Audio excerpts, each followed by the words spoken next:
मैंने जितने भी मसाले अपने अचार में यूज़ करे हैं ये सारा मेंशन कर दिया है।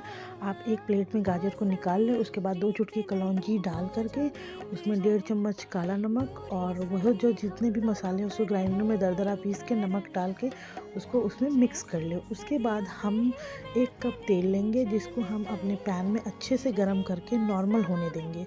अच्छे से धुआँ आ जाए उसके बाद फिर हम उसे नॉर्मल होने के बाद उसे हम फिर उन मसालों में डालेंगे। डालने के बाद उसे अच्छे से मिक्स करेंगे।